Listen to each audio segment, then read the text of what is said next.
Mad Munchkin reaction in theatre, Captain Underpants, the first epic movie.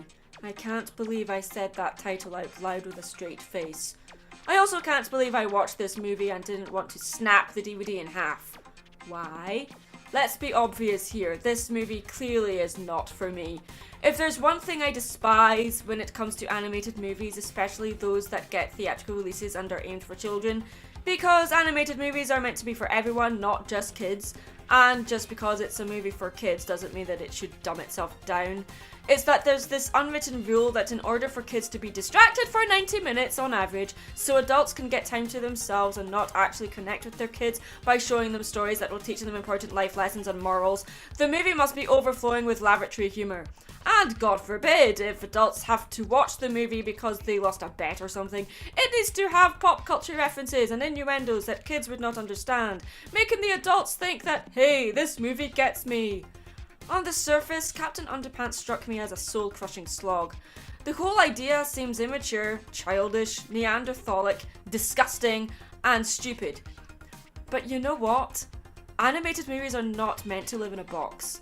One person wants an animated movie to be simple, funny, cartoony, and yes, full of comedy that revolves around underwear probably, while other people want an animated movie to be full of drama, be as realistic as possible, while still having heartfelt moments and occasional comedy that is character driven. I was fully expecting Captain Underpants to be torture, be unintelligent, and of low quality. I'm not at all familiar with the books, so I went into this completely blind. So, was this movie a complete turd like I expected it to be? Or were my expectations flushed away? Well, I gotta say, though it's still not for me, I didn't hate it. It's a celebration of friendship, the boundless energy and creativity of children's minds. It's silly and yeah, it does have pop culture references that made my eyes roll, but it was having so much fun with it, I really didn't care. The film received very positive reviews from critics and has grossed 125 million worldwide against a budget of 38 million, making it the lowest budgeted computer animated feature of DreamWorks Animation's history. I point this out because there's something to be said about animation with a low budget, or any art form for that matter. When an artist is put under limitations, they come up with inventive new ways to create and often end up being more innovative, resulting in something unique or different from the norm. It reminded me of the animation and character designs of the film Cloudy with a Chance of Meatballs and the speed and slapstick of Hotel Transylvania. With movies like these, it feels like CGI animated movies are channeling the animation of the 50s, like a Chuck Jones cartoon.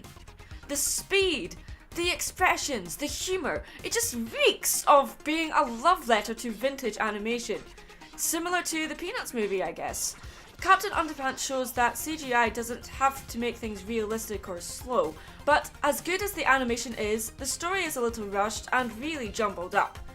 But the tone is consistent and never feels tired. There's a lot of stuff in here that could have been left out and the movie still would have managed fine. It's a movie that doesn't try so hard to look impressive. It's not trying to compete with epic animated movies like How to Train Your Dragon or anything Pixar has released in the last 2 decades, but it's just having fun with what it has, not seeming to care if it makes a profit or not, taking advantage of cutting to sequences done in a completely different style, from black and white line drawing to sock puppets for God's sake. Apart from the animation, the other strength that holds this film up is the voice acting. The most important thing I felt about the movie was that it didn't talk down to its audience. It's clever about telling its story, not only breaking the fourth wall, but leaving it demolished throughout the entire runtime. It's not sophisticated, but it's refreshing to have a superhero movie where they remembered to leave the comic part of the comic book hero in the movie. So although this movie wasn't for me, I was definitely surprised by it. Fart joke! Yay, I make content that qualifies with good quality children entertainment now. Yay! I'm Mad Munchkin. Stay creative.